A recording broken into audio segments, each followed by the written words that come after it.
I am Ankur sir. आज हम लोग स्टार्ट करते हैं क्लास 10 का next topic linear equation in two variables. तो पहले हम जानते हैं टू वेरिएबल्स होते क्या है। तो इसमें आप टू वेरिएबल यूज करेंगे x एंड y।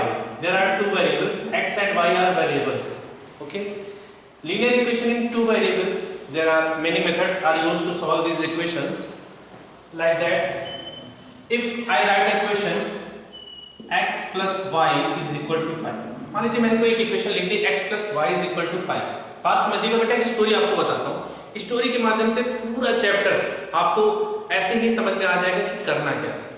आपको अगर एक इक्वेशन दी है x plus y is equal to 5, then x is equal to 5 minus y, x equal to 5 minus y। One equation and two variables, there is one equation and two variables। तो मैंने आपसे कहा बेटा इसको solve करिए। आपने कहा sir एक इक्वेशन दो variable, how can I solve this equation?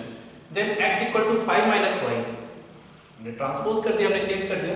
Put the value of y when y is equal to 1, y is equal to 1, then x equal to 4, when y equal to 2, x equal to 3, when y equal to 3, x equal to 2, y equal to 4, x equal to 1, y equal to 5, x equal to 0। तो जब हमने इस equation को देखा, इस equation को देखकर कि हमको समझ में आ रहा है there are infinite solution, infinite solution of this equation. अगर ये इक्वेशन आपको आज से कभी दिख जाए, एक इक्वेशन आपको गिवन हो, तो आप कहेंगे इसके इनफाइनाइट सॉल्यूशन होते हैं। ठीक, अब एक बच्चे ने कहा सर आप मुझे दो इक्वेशन दीजिए, मैं सॉल्व करके दिखाता हूँ।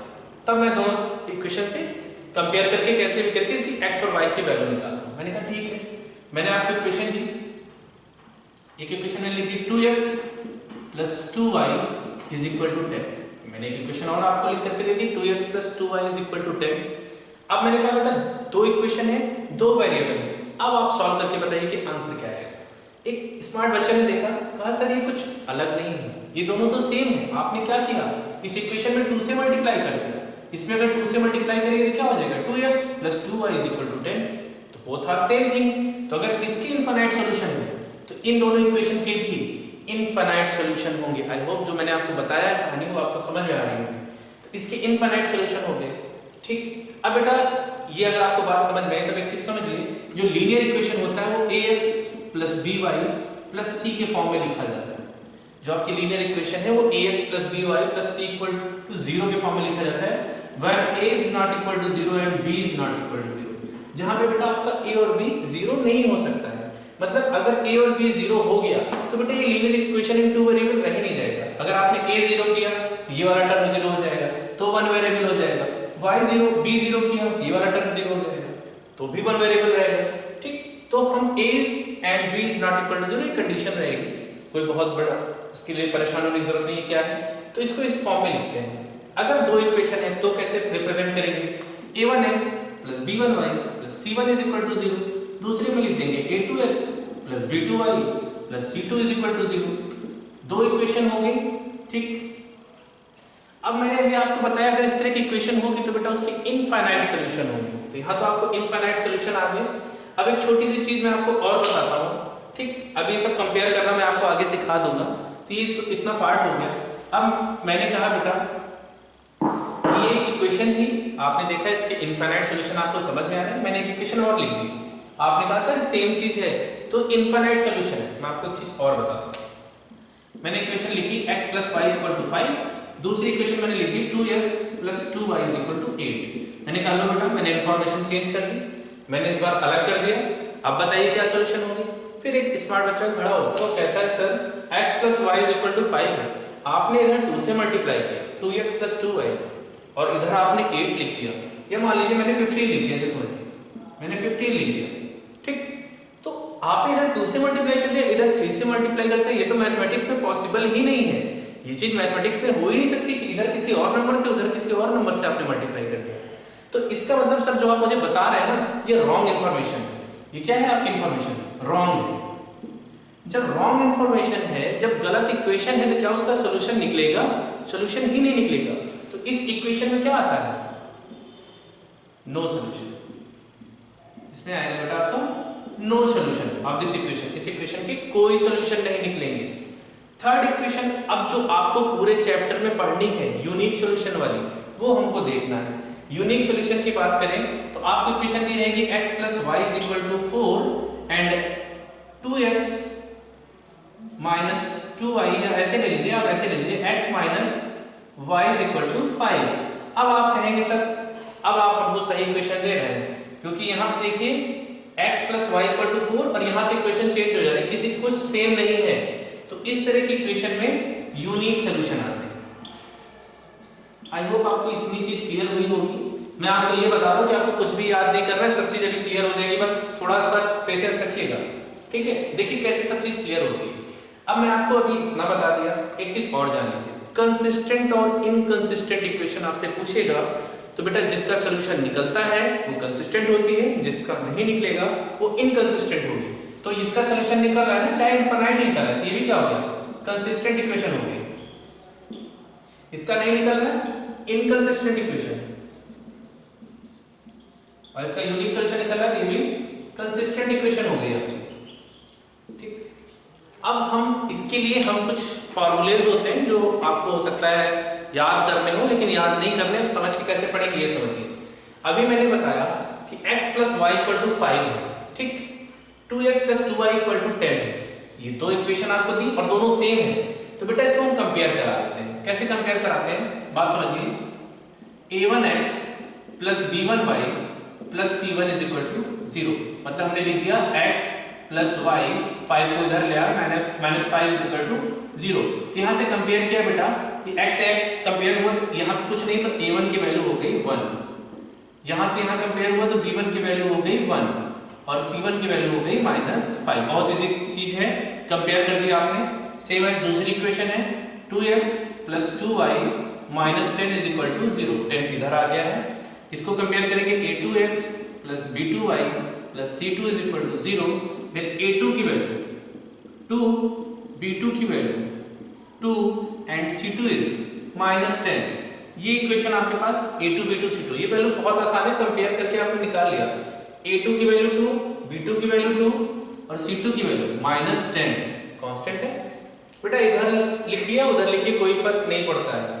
अब देखिए क्या होता है आपका इनफाइनाइट सॉल्यूशन। जब हमने इसको सॉल्व किया तो a1 अपॉन a2, देखिए a1 अपॉन a2 वैल्यू निकाली, a1 1 है, a2 2 है, 1 अपॉन 2, b1 अपॉन b2 ये निकाल लीजिए, b1 1 है, b2 2 है, 1 upon 2, c1 upon c2, c1 -5 है, c2 -10 है, कैंसिल आउट हुआ 1 अपॉन 2। तीनों वैल्यू सेम आ रही है। आपको देखने के बाद एक चीज क्लियर हो रही होगी बेटा, आपको देखते ही ये चीज यहाँ क्लियर हो रही है कि a1 upon a2, b1 upon b2 और c1 अपॉन c2 सब इक्वल है। मतलब क्या कंडीशन होगी इनफाइनाइट के लिए, हमने इनफाइनाइट की बात कर रहे हैं, means a1 upon a2 is equal to b1 upon b2 is equal to c1 upon c2 for infinite solution, ठीक। इनफाइनाइट सॉल्यूशन के लिए क्या हो जाएगा, a1 upon a2 is equal to b1 upon b2, क्योंकि आपने निकाल के देखा बेटा ये भी सेम है, ये भी सेम है और ये भी इनका रेशियो क्या है, सेम है। तो इनफाइनाइट सॉल्यूशन के लिए हमेशा ये कंडीशन यूज होती है, यही आप आगे यूज करेंगे। अब मैंने यहाँ क्या किया, ये तो सेम है 1 अपॉन 2, 1 अपॉन 2, लेकिन यहाँ पे हो रहा है 5 अपॉन 15 मतलब 1 अपॉन 3। मतलब इस कंडीशन में क्या बनेगा, रॉन्ग नो सॉल्यूशन के लिए a1 upon a2 is equal to b1 upon b2 is not equal to c1 upon c2। देखिए आपको क्लियरली दिख रहा होगा कि a1 अपॉन a2 ये वाला, b1 अपॉन b2 ये सेम है, बट 5 अपॉन 15 मींस 1 अपॉन 3 ये 1 अपॉन 2 के इक्वल नहीं है, is not equal to c1 upon c2। तो ये आपका बन गया बेटा नो सॉल्यूशन के लिए ये कंडीशन हो गई। रॉन्ग इंफॉर्मेशन मतलब आपको रॉन्ग इंफॉर्मेशन मैंने बताया, जिसका मतलब क्या होता है नो सॉल्यूशन। नो सॉल्यूशन का केस बन गया। यूनिक सॉल्यूशन, अब यूनिक सॉल्यूशन देखिए बेटा a1 1 है, b1 1 है, सॉरी a1 देखिए यहां से क्या लिख देंगे, a1 आपका 1 है, b1 क्या है 1 है और c1 क्या है इधर आ जाएगा -4 है, a2 क्या है यहां कुछ नहीं मतलब 1, a2 1 है, b2 क्या है देखिए माइनस है साइन मतलब -1 बेटा यहां कुछ नहीं मतलब 1 होगा ना, ये -1 कहलाएगा, and c2 is -5। then a1 upon a2 is 1 upon 1 means 1 and b1 upon b2 1 upon -1 means -1। तो यहां से क्लियरली आपको क्या दिख रहा है कि a1 upon a2 is not equal to b1 upon b2, और यही कंडीशन पूरे चैप्टर में पढ़ेंगे कि a1 upon a2 is not equal to b1 upon b2 for unique solution. I hope आपको यहाँ तक क्लियर हो गया होगा। और बेटा यही जो पूरे चैप्टर का यही कॉन्सेप्ट है, इतना कॉन्सेप्ट आपको क्लियर हो गया तो आपको आगे कोई दिक्कत नहीं होनी। एक इनफाइनाइट सॉल्यूशन, दूसरा पढ़ेंगे हम नो सॉल्यूशन, तीसरा पढ़ेंगे यूनिक सॉल्यूशन। सबसे ज्यादा हम यूनिक सॉल्यूशन को फेस करेंगे। इक्वेशन को सॉल्व करने के 3 मेथड हैं, वो भी आगे बताऊंगा मैं। अब देखिए बेटा क्या है, ये तो आपका यहाँ तक क्लियर हो गया, यहाँ तक कोई प्रॉब्लम नहीं है। अब मैं आपको आगे जो बताने चल रहा हूँ, ग्राफ के बारे में बात करें। बेटा बहुत इजी होता है ग्राफ, मैं आपको इजी वे में समझा रहा हूँ, बात समझिएगा। ग्राफ है आपका, तो आपको पता है ये आपकी एक्स एक्सिस होती है, इसको मान लिया एक्स हो एक्स डैश एंड वाई हो वाई डैश, ये आपकी एक्सिस होगी। इधर आपके पॉजिटिव होते हैं, इधर आपके नेगेटिव एक्स पे नंबर होते हैं -1 -2 -3। इधर y के पॉजिटिव नंबर्स होते हैं 1 2 3 4। 9th क्लास में आपने पढ़ा होगा ग्राफ बनाना, सेम वही चीज है जो 9th में पढ़ी है आपने। ये माइनस हो गए, ठीक। मान लीजिए मैं आपको एक इक्वेशन दे रहा हूं, x + y = जो लिखी थी वही लिख दे रहे हैं 5 एंड 2x + 2y = 10, ठीक।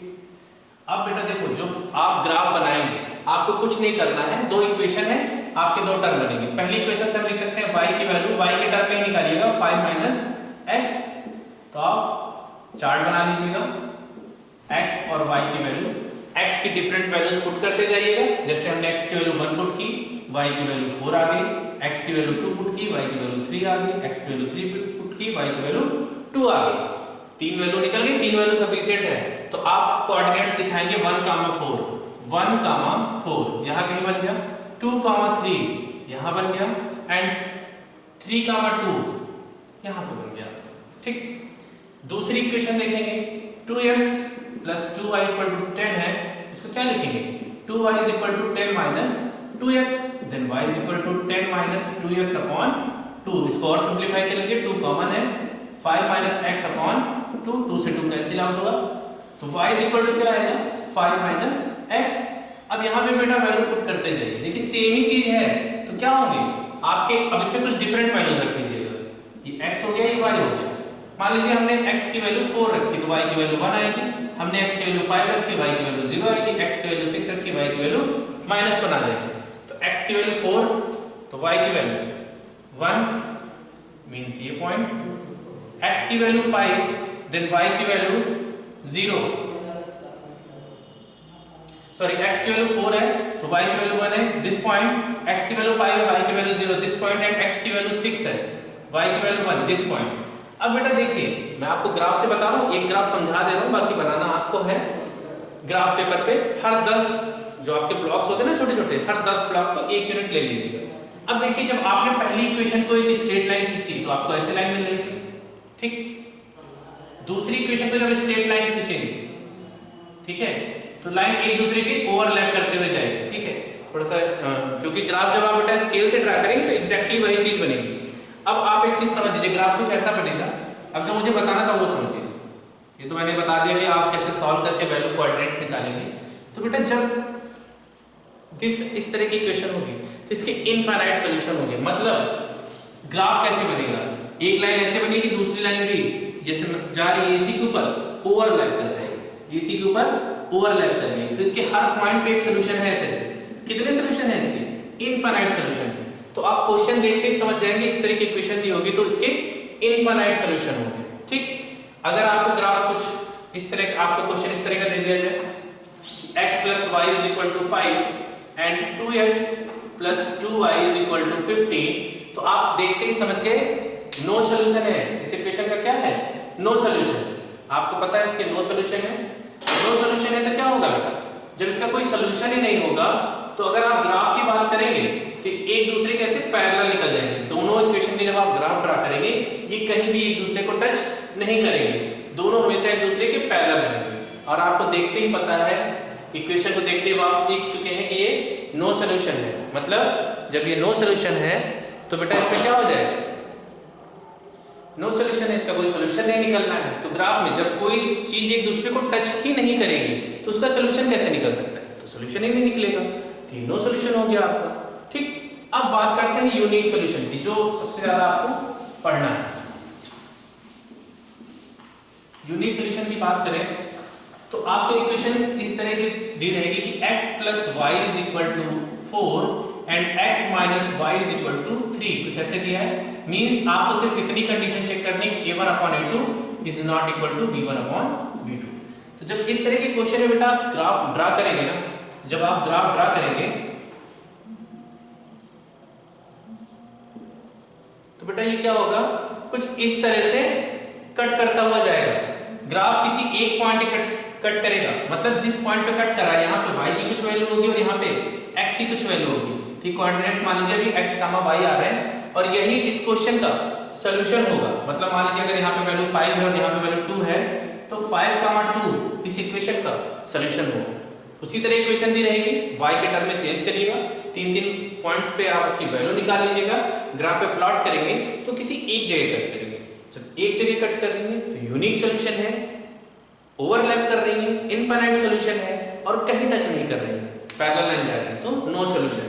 आई होप आपको ये पहली एक्सरसाइज थी, ये क्लियर हो गई होगी। अब आते हैं हम लोग मेथड्स पे। इक्वेशन को सॉल्व करने के कुछ मेथड्स हैं, जैसे है आपका सब्स्टिट्यूशन मेथड। ठीक बेटा, अब हम बात करते हैं सब्स्टिट्यूशन मेथड की। तो बहुत इजी, मान लीजिए कोई इक्वेशन में ऐसे ही लिख दे रहा हूँ, फॉर्मूले लिख दे रहा हूँ, x plus y is equal to, हमने लिख दिया 5। ठीक, x plus y equal to 5 लिख दिया। दूसरी इक्वेशन हमने लिख दी 3x minus 2y is equal to 4। अब इस तरह की इक्वेशन के सोल्यूशन निकलेंगे बेटा, क्योंकि इनफाइनाइट है तो आप निकाल नहीं सकते, नो सोल्यूशन है तो सॉल्व नहीं करना है। सॉल्व कौन सा होगा, यूनिक वाला।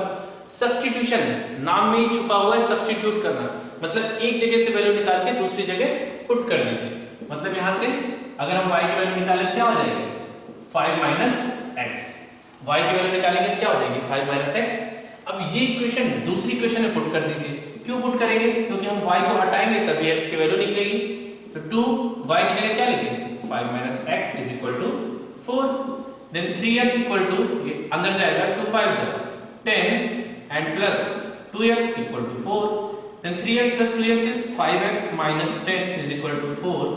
देन 5x इक्वल टू 10 उधर जाएगा तो it is 14। Then x equal to 14 upon 5। आपकी ये x की वैल्यू आ गई, उठा करके वैल्यू यहाँ पुट कर दीजिए, 5 माइनस 14 अपॉन 5। एलसीएम ले लेंगे, 25 minus 14 upon 5 it is 11 upon 5। This is value of y and this is the value of x। तो बेटा आपके सब्स्टिट्यूशन मेथड से सिर्फ बहुत इजी होता है सब्स्टिट्यूशन मेथड, आप ऐसे x एंड y की वैल्यू सॉल्व कर सकते हैं, इसमें कोई भी डिफिकल्ट चीज नहीं है। अब आते हैं बेटा हम लोग एलिमिनेशन मेथड पे।